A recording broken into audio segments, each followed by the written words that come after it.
Kaya siya magpapa-press con mga kababayan ngayon. Nagkandalit-silitsi yung buhay ni Leandro. Para sabi nga natin, para siyang si Kiko Barsaga. Hindi kasi na-advise ng maayos. O ngayon, patong na problema yung pinasok niya eh.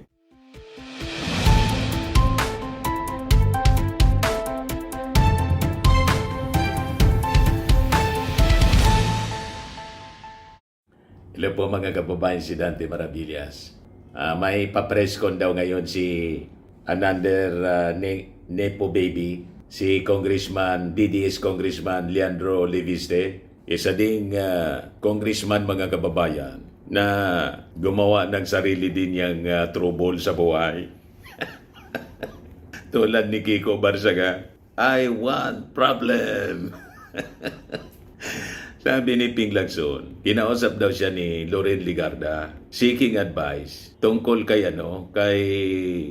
Leandro Leviste sa kanyang anak. Ayan kinumpirma ni Batangas Representative Leandro Leviste na iniling niyang makipagkita kay Senator Ping Lacson para humingi daw ng advice dito sa kanyang mga kinasangkutang kontrobersy. Yan kasi wala ka sanang problema kung uri ng gawain. Pabida ka kasi. Nagkanda litsi-litsi yung buhay. Ngayon, ang sabi, magpapapress con itong si Leandro Leviste kasi magpa-file daw ng kasong libel laban kay Jose Castro. Ini yung balita ngayon, oh. Leviste to file libel case versus PCO Jose Castro. Leviste said the case stems from allegations that he sold a company holding a government franchise, which he disputes. Kaya siya magpapa-press con mga kababayan ngayon. Nagkandalit-silitsi yung buhay ni Leandro. Para sabi nga natin, para siyang si Kiko Barsaga. Hindi kasi na-advise ng maayos. O ngayon, patong na problema yung pinasok niya eh. Yan sabi niya rito sa report ng GMA. Batangas 1st District Representative Leandro Leviste nasa Balayan Regional Trial Court sa Batangas para magsampa ng reklamong libel laban kay Palace Press Officer Yusek Attorney Claire Castro dahil sa umano'y libelous statements nito laban sa congressman. Hindi ko po bininta ang prangkisa dahil wala akong kumpanyang may prangkisa na bininta ko. Ang bininta kong kumpanya ay walang prangkisa. Hindi ko nais masaktan si Jose Claire Castro. Kailangan ko lang po dipinsa ng aking pangalan. Patong-patong ng problema ang kinakarap ni Leviste ngayon. Iniimbestiga na siya ng ombudsman dahil po dito sa alleged issue sa kanyang pagbibenta po ng company na dinideny niya. Hindi man daw niya ibininta. Yan. The ombudsman flags a House lawmaker solar business over alleged franchise violations, while the DOE slaps 24 billion in penalties for stalled contracts. With political ties stretching back to the previous administration ni Digong and a mother who is also a lawmaker. The stakes are high, sabi po sa report ng Billionaire News Channel. Yan ang kinasangkutan mga kababayan ni Leandro Leviste. Kaya nag-seek na ng advice mga kababayan si Leandro Leviste o si Loren mismo kay Ping Lacson na doon sa Cabral Files na sinasabi mga kababayan ni Leviste dahil daw sa Cabral Files at pag-iingay niya kaya siya na nasangkot dito na pag-initan yung kanyang company. O di ba? Pinag-isipan mo sana before kang dumaldal ng dumaldal at bumatikos ng bumatikos, dapat malinis ka. Kasi pag hindi ka rin malinis, malamang sa malamang, ang ginagawa mo, humuhukay ka ng sarili mong libingan.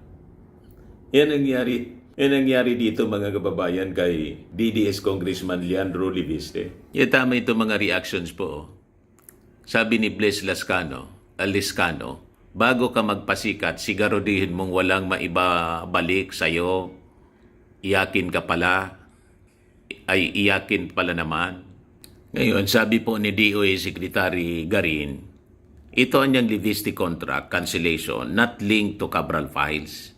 Leviste in a statement said he had been receiving warnings since September daw, allegedly because of his efforts to obtain flood control related files from former Yusek Catalina Cabral. Pero sabi po ni Garin that the DOE had no involvement in the flood control probe and was in fact hesitant to cancel the contract because of the Cabral files, adding baka madali yung DOE. DOE might be implicated. Baka niya pagdudahan related nga sa Cabral tulad ng pinapalabas ngayon ni Leviste na pinapalabas niya, iniipit siya ng gobyerno dahil sa kanyang mga sinasabi, ini-expose tungkol nga sa Cabral files. Pero sabi ni Garin, yung Department of Energy niya has been canceling Leviste's contract since 2019 pa. In 2022, we've been canceling his contract ever since. DOE has been trying to distance itself from all this because we have to protect our investors and the integrity of the industry, sabi ni Garin. The DOE has terminated a total of 17,000 megawatts of renewable service contracts from Solar Philippines, imposing 24 billion penalty because of the company failed to meet the agreed upon power production. So walaan niyang koneksyon kasi matagal na to. Matagal nang remiss sa kanyang obligation ang kumpanyang pag-ari ni Leviste. 2019 pa niya, ina-cancel na namin kasi hindi niya na i-deliver yung nasa kontrata. So paano niyang konektado sa Cabral files? Last year pa lang po ang issue sa Cabral files. Kailan ba? October or September yata yon yung inagaw ni Risahang kinuha yung Cabral files ni Leviste kay Yusek Cabral. So malabo na may connection sa Cabral files. 2019 pa pala. Wala pa sa posisyon yung ating Pangulong Bongbong. 2019 and 2022. Kasi nabigyan siya ng franchise. Binigyan siya ng franchise sa panahon ni Digong. Kaya sabi ni Garin, we are regulators and we need to discipline our investors. Now, just because there's a sitting congressman as one of our investors, does not mean we exempt him from the general rules, sabi po ni Garin. So malabo po yung akusasyon ni Leviste konektado sa Cabral files. O ito siya ngayon, nag-file siya ng libel case. Si Topacio na naman po, ang abogado niya pala. Confirm. Lahat ng mga mga inahawakan na kaso ni Topacio. Tulad po ni Kibuloy, ni Pukis. Sabi ni Atty. Garrido kay Pukis, kaya ka nga niya na napusasan kasi you have Atty. Topacio as your lawyer.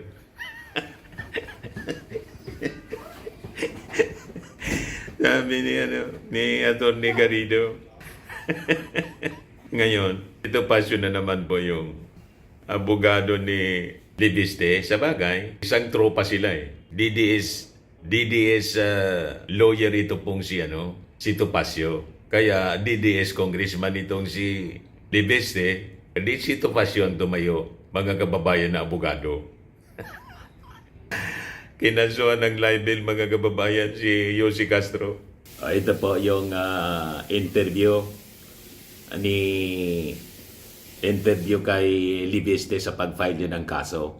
Trial court para mag-file ng kaso laban kay PCO Undersecretary Claire Castro dahil sa kanyang libelous statements tungkol sa aking solar business. Hindi ko po binenta ang prangkisa dahil wala akong kumpanyang may prangkisa na binenta ko. Ang binenta kong kumpanya ay walang prangkisa. At hindi ko naman pong nais na masaktan si Yusek Claire Castro. Ngunit kailangan ko lang pong depensahan ang aking pangalan dahil naka ilang vlog na po siya tungkol sa akin At ayon po sa advice ng aking lawyer, maraming salamat po kay Attorney Topacio sa Ito Pasio. napakarami pong grounds to file a case on Yusek Bear Castro for libel. At based on the advice po of Attorney Topacio, pagpapaluhin natin pa po ang iba pang mga legal na hakbang in response to all of these libelous statements. Pero ang pangunahing pakay ko po ay depensahan ang aking pangalan at gusto ko pong linawin sa inyong lahat, wala akong binentang prangkisa. Wala daw siyang binintang franchise. So, sabi po ni Atty. Garrido po. So, what's now the difference between Leandro Leviste and Edwin Garjula? Si Congressman Garjula, yung nasabit po sa flood control scandal, lumalabas niya, parang yung dapat calling the kettle black. Parehas maitim, pero sabi ng isa, ang itim mo niya. Pero siya nagsasabing maitim, maitim rin.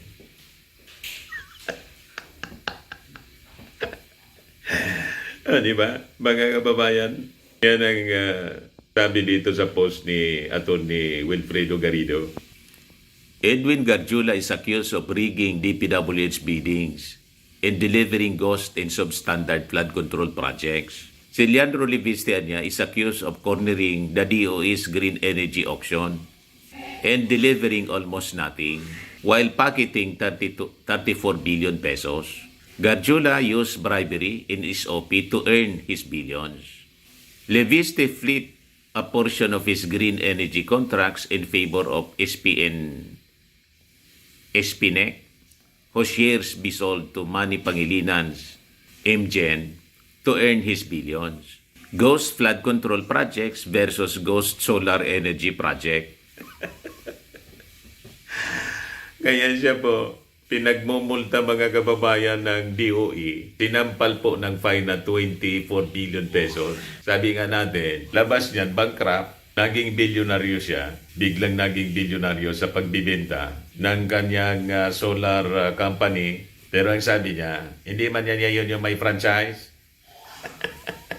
Nag-file ng kaso, nilibel mga kababayan si Jose Castro. So sinampal siya ng multa kasi nag-fail siyang ma-deliver yung service contracts sa Ghost Solar Energy Project, sabi ni Atty. Garrido. So sabi niya sa kanyang post, in terms niya of damage to Filipino people, Edwin Garjula shortchanged the taxpayers out of 38 billion pesos, while Leandro Leviste cheated taxpayers out of savings they would have earned from the projected lowering of electricity prices from 5 pesos per kilowatt to 2 pesos per kilowatt had he delivered 11,427 megawatts of green energy contracts that he abandoned.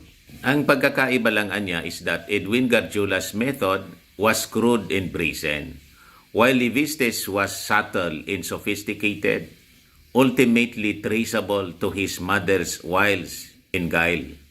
In sum, Leandro Leviste caused far more damage niya to the Filipino people because 11,427 megawatts that he failed to deliver is more than half of the country's peak electricity demand of 20,000 megawatts in 2025. So sabi ni Atty. Garjula, so why is Leandro Leviste running after Edwin Garjula? Tama. Ay, Atty. Wilfredo Garrido, baka tampaan ka rin ang libel ni ni Congressman Leviste, sulsula ni Atty. Topacio. Kasi in-advisean daw siya ni Atty. Topacio, kaya pinailan niya si Jose Castro ng libel. Malamang ganon din ang abutin po ninyo, Atty. Garrido. Sa bagay, abogado ka man tulad ni Jose Castro. Ayos lang yan. Ayan po mga kababayan, ang sabi ni Atty. Garrido na parang si Leviste po, yung tinatawag na dapat calling the kettle black.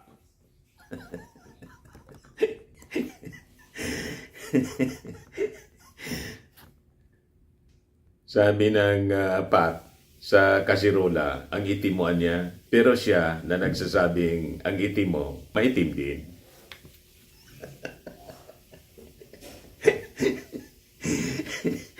Hindi niya nakikita yung kanyang kulay na maitim. Ang nakikita niyang kulay na maitim, yung kaharap niya na kittel.